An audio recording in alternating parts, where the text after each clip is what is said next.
Assalomu alaykum. Qizim miomaga chalinibdi. Hali turmushga chiqmagan u. Uzatsak, homilador bo'la olmasa, bachadonni oldirib tashlaymizmi endi? Degan mavzudagi murojaat kelib tushgandan keyin men o'ylab qoldim. Mioma 40-50 yoshdan keyin kuzatiladigan kasallik emasmi? Nimaga hozir yosh qizlar ham miomaga chalinib qolyapti? Yo kista degan bir balo yopishyapti degan savollarning ichida qolib ketdim. Va mana shu savolga javob topish asnosida tabiiyki o'zimizni oilaviy mutaxassisimizga yuzlandim. Nargiz opa, assalomu alaykum.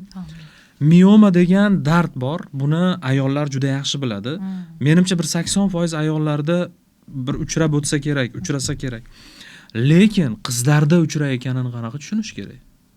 Juda ham to'g'ri savol berdingiz. Hozirgi kunda kasalliklar juda ham yosharib ketdi. Yosh qizlarda ham mioma kelib chiqyapti.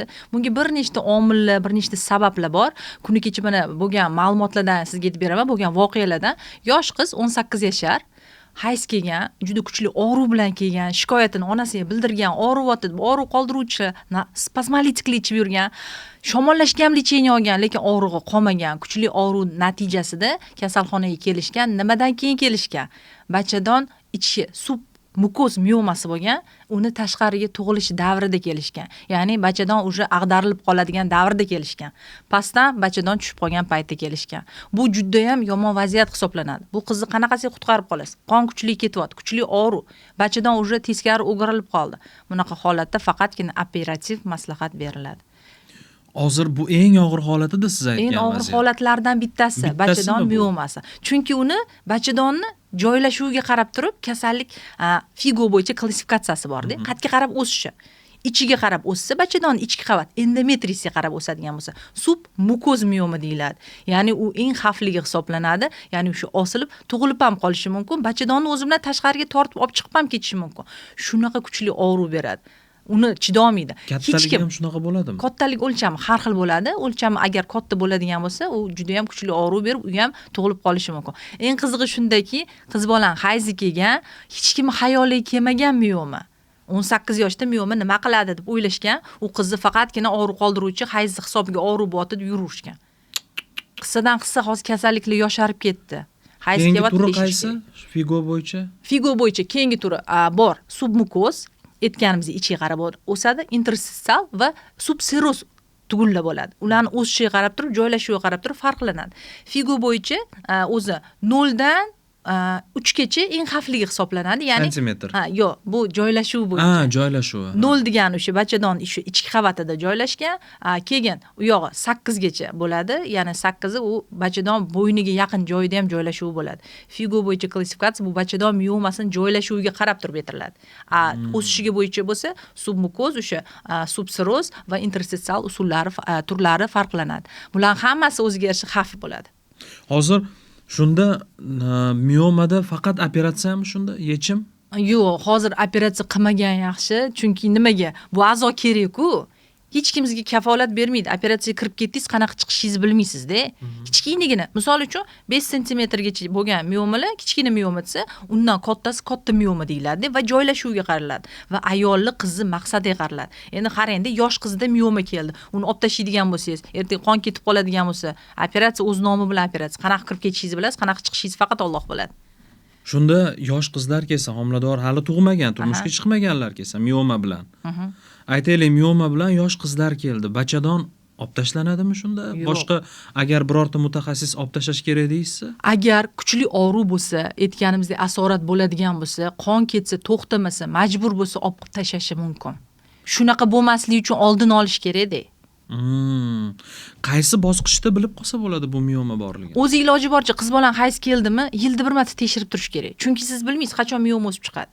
Mioma bu gormonal buzilishlar natijasida, hozir ayniqsa stresslar natijasida ko'payib ketgan kasallik hisoblanadi. Yoshargan kasallik hisoblanadi. Mabodo xudo ko'rsatmasin, birorta mutaxassis gapiga kirib rakka aylanib ketib qoladi deb qo'rqib bachadonni oldirib tashlasa tug'olmaydi tabiiyki qiz. Albatta tug'olmaydi. Bachadon bu tug'ish a'zosi-ku. Ko'payish a'zosi hisoblanadi. U o'zi onkologik kasallik hisoblanmaydi mioma. Bu xavfsiz onkologik kasallik, ya'ni xavfsiz o'sma turiga kiradi.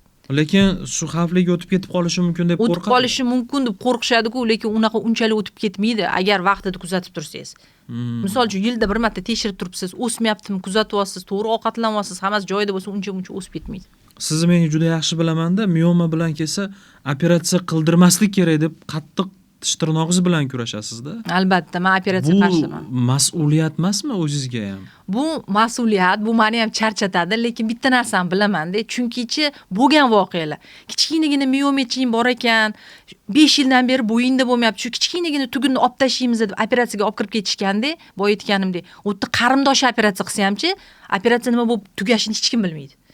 Kichkinagina miomadan ketgan qondan bachadonni olib tashashgan. Qarang, kichkinagina tugunni olib tashlayman operatsiya qilishgan, lekin qiz bachadonsiz qolgan. Ertaga qanday tug'adi u? Kimga kerak endi u? Chunki bachadon to'g'ri bo'lib ketganda qon tomirlari bilan. Albatta, bachadon qonga to'la a'zo hisoblanadi. Qon tomirlar to'la yotibdi.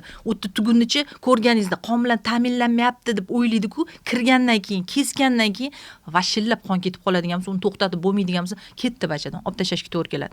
Maqsad qonni to'xtatish kerak. Ayol misol uchun tug'ib oldi, bolalari bor, nevaralari bor, lekin bu a'zo kerak, bu yashashi uchun kerak. Ikkinchi yuragi hisoblanadi. Ertaga bachadonni olib tashlaydigan bo'lsa, bu ayol erta qariydi, asabini boshqara olmay qoladi. Chunki bu a'zo kerak.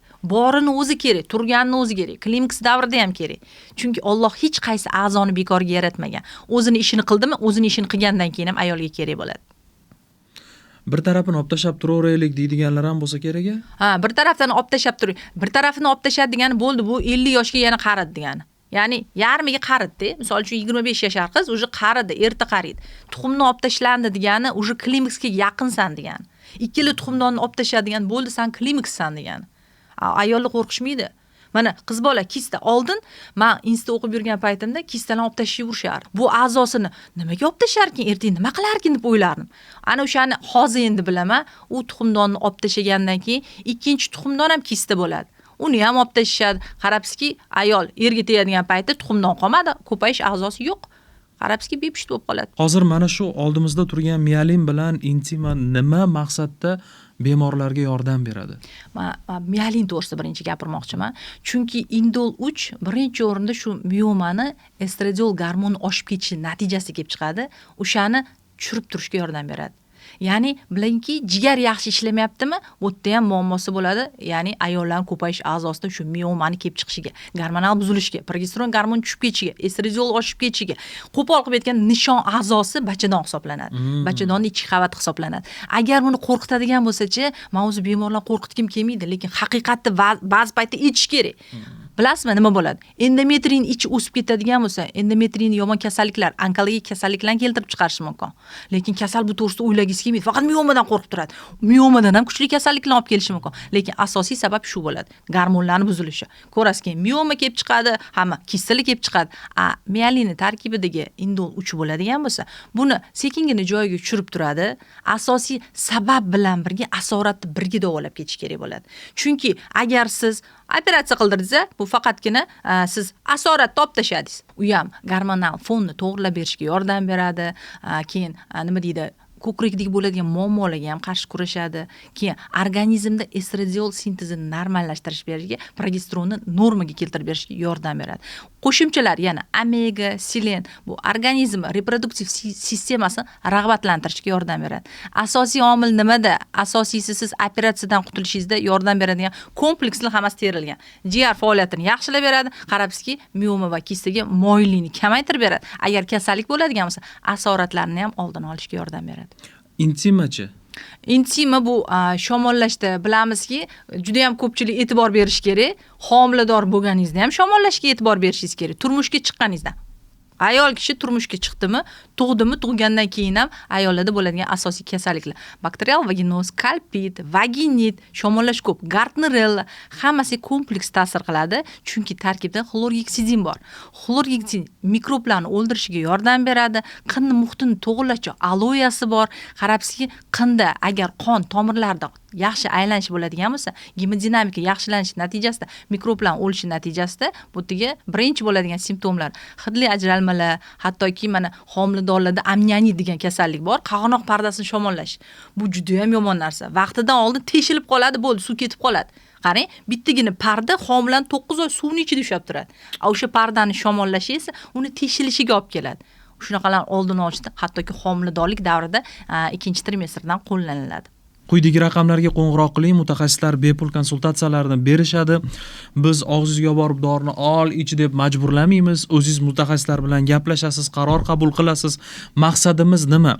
Haqiqatan sizga foyda beradigan narsalarni oldingizga olib chiqish, mana deb ko'rsatish. Undan keyingi qadamni o'zingiz hal qilasiz va bugungi suhbatimizdan nafaqat mialen insima mahsulotlarini, balki mioma kista kabi dardlarni qanaqa yengish mumkin, qanaqa qilib oldini olish mumkinligi haqida foydali ma'lumotlarni oldik. Sizga katta rahmat, Nargiz opa. Sog' bo'linglar.